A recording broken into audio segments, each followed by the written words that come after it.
আসসালামু আলাইকুম। Hello everyone, সবাই কেমন আছেন? আশা করি সবাই ভালো আছেন। আজকের এই ব্লগে আপনাদের সাথে আছি আমি আব্দুল লতিফ। আজকে আপনাদেরকে দেখাবো সুন্দর একটি পার্ক, যেটি কলকাতার সবচেয়ে জনপ্রিয় একটি পার্ক, সায়েন্স সিটি নামে পরিচিত। এটি হচ্ছে কলকাতার সবচেয়ে জনপ্রিয় একটি পার্ক এবং এটির নাম হচ্ছে সায়েন্স সিটি। এই সায়েন্স সিটির ভিতরে আসলে বিজ্ঞানসম্মত অনেক ধরনের বাচ্চাদের রাইড আছে, যেগুলো আসলে সত্যিই বিজ্ঞানসম্মত, যাতে করে বিশেষ করে শিশুদের জন্য এই রাইডগুলো শিক্ষণীয়। যারা বিজ্ঞান নিয়ে পড়াশোনা করতে চায় বা বিজ্ঞানে পড়াশোনা করে ভবিষ্যতে ডাক্তার হওয়ার চিন্তাভাবনা, তাদের জন্য আসলে এই পার্কটি খুবই অনেক দিক আছে।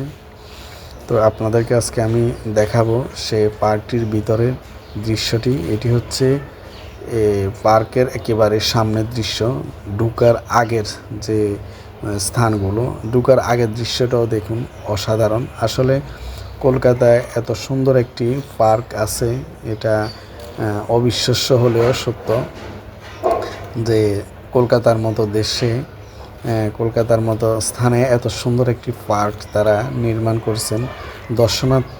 প্রচুর দর্শনার্থী এখানে প্রতিদিনই, বিশেষ করে ছুটির দিন তো প্রচুর হয়। ওই দিন ঢুকাটা অনেক কষ্টকর, আর অন্য দিনেও প্রচুর। আজকে হচ্ছে যাই সোমবারে দেখতে পাচ্ছেন প্রচুর পর্যটক আস্তে আস্তে আসতেছে। আসলে এই মুহূর্তটা হচ্ছে একেবারেই দুপুর, আমরা যখন আসছি প্রায় 3টার দিকে দিয়ে আসছি।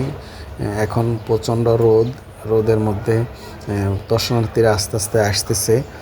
কিছুক্ষণ পরে আমরা যতটুকু শুনেছি বা এর পূর্বে কিছু ভিডিও দেখেছি যে দর্শনার্থী পুরা সায়েন্স সিটিটা ভরে যায়। তো এই জন্য আমরা একটু আগে আসছি, যাতে দৃশ্যগুলো ভালোভাবে দেখতে পারি এবং উপভোগ করতে পারি। দেখুন, এই দৃশ্যটা খুবই সুন্দর। আর এটা হচ্ছে সায়েন্স সিটি একেবারে মেন গেটের সামনে। অনেকগুলো রাইড আছে ভিতরে। তো আমরা এখন টিকিট কাটবো, টিকিট কাটি তারপরে ভিতরে প্রবেশ করব। সে পর্যন্ত আপনারা সাথে থাকুন, আর সায়েন্স সিটির ভিতরে কি আছে সেগুলো আপনাদেরকে দেখাবো। সে পর্যন্ত আমাদের সাথে থাকুন আর দেখতে থাকুন ভিডিওটি। আসলে সায়েন্স সিটির সম্পর্কে আমরা অনেক ভিডিও বা অনেকবার শুনেছি, যার কারণে আমরা আজকে সায়েন্স সিটিতে আসলাম। তো সায়েন্স সিটির ভিতরে ঢোকার পরে দেখলাম যে অনেকগুলো ফুলের বাগান, ফুলের দৃশ্যগুলো। এরপরে দেখুন এই রাইডগুলো সত্যি অসাধারণ। ফাতেমা এবং আবদুল্লাহ রাইডে উঠে অনেক এনজয় করতেছে। তো প্রচুর রাইড দেখতে পাচ্ছেন, যেগুলো সত্যি বিজ্ঞানসম্মত এবং শেখার অনেক কিছু বাচ্চাদের। এবং তার পাশে দিয়েই প্রত্যেকটা রাইডের বিস্তারিত নাম লিখে আছে, যাতে করে বাচ্চারা সহজে এটার নাম জানতে পারে। দেখলাম যে বিশেষ করে শিশুরা আসে এই সায়েন্স সিটিতে। দেখুন, এগুলা খুবই শেখার এবং জানার অনেক কিছু এই সায়েন্স সিটিতে।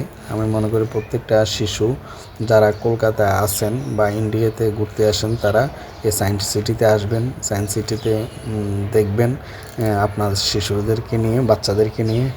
তো আল্লাহ হাফেজ, সবাই ভালো থাকবেন। সালামু আলাইকুম।